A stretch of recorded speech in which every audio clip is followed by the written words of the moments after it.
عمران خان کے حوالے سے عوام کے ذہنوں میں بہت سے اہم ترین سوالات جو ہے وہ اٹھ رہے ہیں، زیر گردش ہیں۔ اب عوام کے ذہنوں میں ایک یہ اہم ترین سوال ہے کہ کیا ان سزاؤں کو معطل کروایا جا سکے گا یا پھر عمران خان کی جو مشکلات ہیں ان کے اندر کمی واقعہ ہوگی۔ بنی گالہ کو جو ہے سب جیل قرار دے دیا جاتا ہے۔ اس تمام تر صورتحال میں ایک دم سے افواہ جو ہے وہ اڑائی جاتی ہے، ایک دم سے افواہ جو ہے وہ زیر گردش آتی ہے کہ بشرا بی بی وہ وعدہ معاف گواہ بن سکتی ہے عمران خان کے خلاف۔ یہی وجہ ہے کہ ان کو اتنا بڑا ریلیف دیا گیا ہے اور بنی گالہ میں جو ہے ان کو منتقل کیا گیا ہے، بنی گالہ کو سب جیل قرار دیا گیا ہے تاکہ ایک طرف سے ان کو ریلیف دیا جائے، دوسری جانب سے کپتان کے خلاف کو استعمال کیا جائے۔ بسم اللہ الرحمن الرحیم، السلام علیکم ویورز، میں ہوں فاروق جوہری اور آپ دیکھ رہے ہیں فاروق جوہری آفیشیل یوٹیوب چینل۔ ویورز، آج ہم آپ کے پاس 3 خبروں کے ساتھ جو ہے وہ حاضر ہوئے ہیں۔ پہلی خبر کہ خان کی سزاؤں اور مشکلات میں کیا آنے والے دنوں میں کمی واقع ہوگی، کیونکہ لوگوں کے ذہنوں میں بہت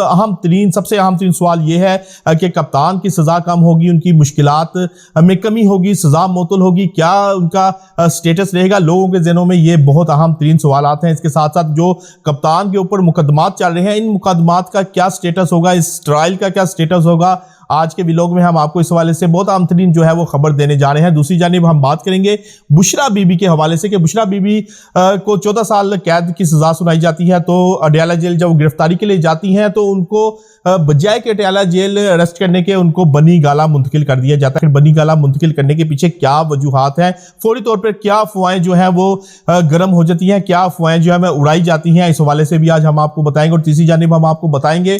کہ لاہور ہائی کورٹ کے جج شاہد جمیل صاحب جو کہ سینیارٹی میں 11ویں نمبر پہ تھے، انہوں نے استعفیٰ دے دیا ہے۔ اب اس کے بعد کیا صورتحال بننے جا رہی ہے، مزید کیا ہونے جا رہا ہے، اس حوالے سے بھی آج کے ویلوگ میں ہم آپ کو اہم ترین جو ہے وہ انسائیڈر دینے جا رہے ہیں۔ لیکن آج کی پہلی اہم ترین خبر ہم آپ کو کپتان کے حوالے سے دیں گے کہ عمران خان کے حوالے سے عوام کے ذہنوں میں بہت سے اہم ترین سوالات جو ہے وہ اٹھ رہے ہیں، زیر گردش ہیں کہ کپتان کو پہلے سائفر کیس میں 10 سال کی سزا سنائی جاتی ہے، اس کے بعد توشہ خانہ کیس میں ان کی اہلیہ بشرا بی بی کو 14 سال کی سزا سنائی جاتی ہے۔ اس کے ساتھ ساتھ 10 سال کے لیے کہا جاتا ہے کہ عمران خان کسی بھی عوامی عہدے کے لیے جو ہے وہ نااہل ہے۔ اب عوام کے ذہنوں میں ایک یہ اہم ترین سوال ہے کہ کیا ان سزاؤں کو معطل کروایا جا سکے گا یا پھر عمران خان کی جو مشکلات ہیں ان کے اندر کمی واقعہ ہوگی۔ تو ویورز، آج اس حوالے سے اس ویلوگ میں ہم آپ کو بہت اہم ترین فیکٹس اینڈ فگرز دینے جا رہے ہیں کہ لوگوں کے ذہنوں میں بہت اہم ترین سوال تھا کہ کپتان کی کیا مشکلات جو ہیں وہ کم ہوگی یا پھر کپتان کو جو ہے وہ مزید کیسز میں کیا صورتحال بنے گی۔ تو ہم آپ کو بتائیں گے کپتان کے خلاف اہم ترین جو کیسز جو اس وقت زیر سماعت ہے، اس میں سب سے پہلے تو عدت میں نکاح کیس کے اوپر جو ہے وہ ٹرائل تقریباً مکمل ہو چکا ہے۔ اس حوالے سے جلد جو ہے وہ فیصلہ سنائے جانے کی بھی امید ہے، اور ہمارے ذرائع نے اس بات کی تصدیق کی ہے کہ اس کیس کے اندر کچھ اس قسم کا فیصلہ آ سکتا ہے جس میں خان کی کردار کشی یعنی کہ پرسنل لائف کے حوالے سے خاصا جو ہے وہ منفی قسم کا جو فیصلہ سنایا جا سکتا ہے، اور اس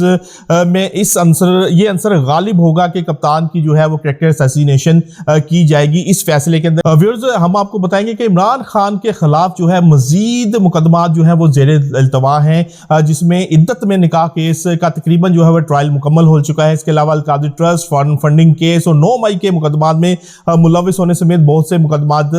جو ہے وہ اس وقت عمران خان کے اوپر چل رہے ہیں۔ ہمارے ذرائع نے اس بات کی تصدیق کی ہے کہ عدت میں نکاح کیس کے اندر جو ہے وہ خان کو جلد جو ہے وہ سزا سنائی جا سکتی ہے، اور آنے والے کچھ گھنٹوں میں 24 یا 48 گھنٹوں کے اندر جو ہے اس